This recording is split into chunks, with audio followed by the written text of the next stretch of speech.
Assalamualaikum warahmatullahi wabarakatuh.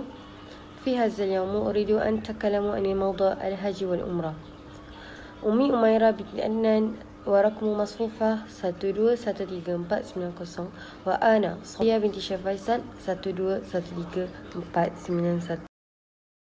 تعريف الحج والعمرة. تعريف الحج لغة القصد، istilah القصد بيت الله الحرام للنسك. الدليل قال الله تعالى ولله على الناس حج البيت من استطاع إليه سبيلا. وتعريف العمرة لغة الزيارة، اصطلاحا زيارة بيت الله الحرام للنسك. الدليل العمرة وأتم الحج والعمرة الله لله. Hukum al-hajj wal-umrah. Yajibu al-hajj wal-umrah ala mastati' marwa wahida fil umri. Maksudnya wajib ke atas seorang yang mampu untuk melaksanakan haji dan umrah sekali seumur hidupnya. Wujub al-hajj wal-umrah khamsa. Al-awwal al-islam, al-kafir la yajib alaih, al-thani al-bulugh, wal-thalith al-aqlu, wal-rabi' al-huriyah, wal-khamis istita'ah. Istita'ah تنقسم إلى قسمين، الأول استطاعة بنفسه والثاني استطاعة بغيره. استطاعة بنفسه، الأول وجود نفقة على نفسه، الثاني وجود نفقة على من ترك من أهل مدى السفرة، الثالث وجود مركب يليق به أمن تارك ولو خاف على نفسه أو ما لا ذهب وإياب ولو ظن فلا يجب آية الحج والعمرة. الخامس صحة الجسمية. استطاعة بغيره، إذا وجب على مسلم الحج فأصبح مغضوبا أو مات ولم يحج ناب غيره عنه في الحج. الشروط المخصوصة المرأة، الأول السفر مع الزوج أو محرم أو مع نصف ساق، الثاني إذن من الزوج أو وليها إذا لم يسافروا معه. أركان الحج 6، الأول نية إحرام بالحج، الثاني وقوف بعرفة ولا لحظة، الثالث طواف إفاضة 7 أشواط، الرابع سعي بين صفا ومروة، الخامس الحلق أو تقصير، السادس ترتيب في معظم الأركان.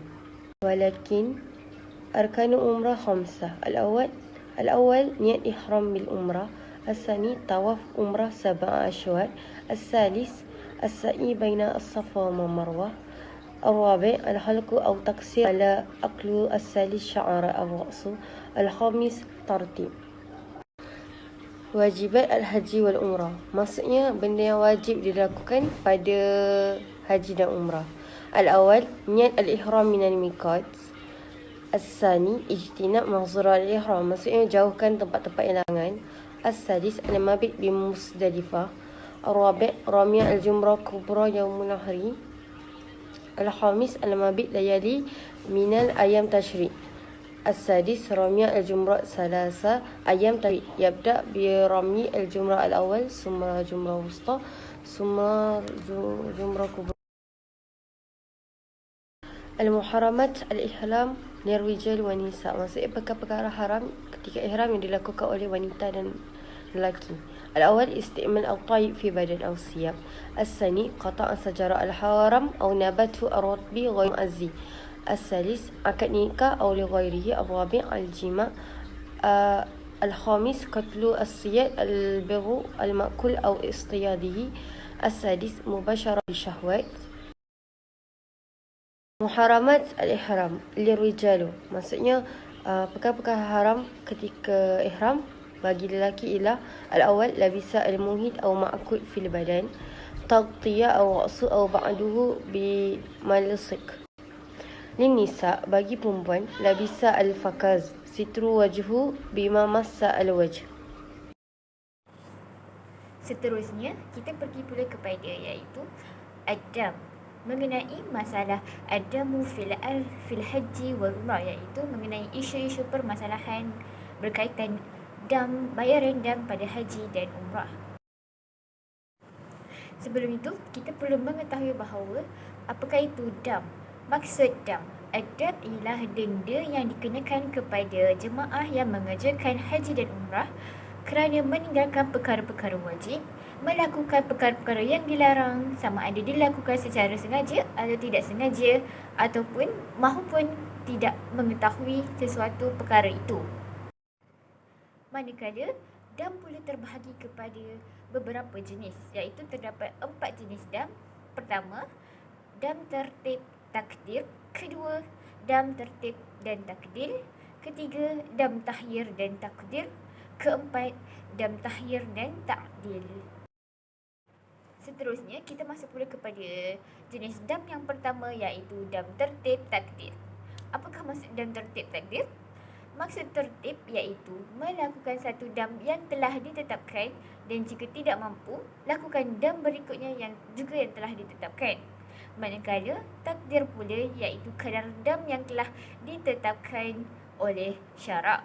Contohnya, seseorang yang tidak berihram di miqat, hendaklah ia melaksanakan dam iaitu dengan menyembelih seekor kambing. Jika tidak mampu, hendaklah dia berpuasa selama 10 hari, iaitu 3 hari di masa haji dan 7 hari apabila ia telah pulang ke tempat asalnya, iaitu tanah airnya sendiri. Sekiranya tidak mampu juga disebabkan keuzuran iaitu hendaklah dia mengeluarkan 1 cupak tiap-tiap 1 hari, iaitu sebanyak 10 cupak. Jika tidak berdaya juga, maka tertanggunglah zimah ke atasnya. Manakala maksud takdil adalah iaitu apabila seseorang tidak berkuasa mengeluarkan makanan, hendaklah ia ganti dengan berpuasa. Contohnya, seseorang yang melakukan persetubuhan, maka si suami dikenakan dam iaitu dengan menyembelih seekor unta. Jika tidak mampu, hendaklah ia menyembelih seekor lembu. Jika tidak mampu, hendaklah ia digantikan dengan 7 ekor kambing. Jika tidak mampu juga, hendaklah membeli makanan dengan nilai seekor unta dan dibahagikan kepada fakir miskin di tanah haram. Jika tidak mampu juga, hendaklah ia berpuasa beberapa hari sebanyak bilangan cupak makanan yang dapat dibeli dengan nilai harga seekor unta. Yang ketiga pula iaitu dam tahyir dan takdir. Maksudnya adalah ketetapan kepada barang yang boleh diganti. Contohnya, seseorang yang memakai pakaian yang dilarang dalam ihram atau memotong kuku, maka dam yang dikenakan adalah dengan menyembelih seekor kibas, iaitu ataupun kambing atau 1/7 unta. Sekiranya tidak mampu, bersedekah kepada 6 orang fakir miskin sebanyak 2 cupak makanan tiap-tiap seorang. Sekiranya tidak mampu juga, maka berpuasalah ia selama 3 hari. Manakala yang terakhir adalah iaitu dam tahyir dan takdil. Tahyir adalah artinya iaitu boleh memilih satu daripada perkara-perkara yang ditetapkan, iaitu contohnya seseorang yang memburu binatang yang halal dimakan atau mencabut pokok, maka dam yang dikenakan kepadanya adalah iaitu dengan menyembelih binatang mengikut binatang yang diburu. Jika rusa, bandingannya adalah iaitu lembu, manakala jika kijang, bandingannya ialah kambing dan seumpamanya.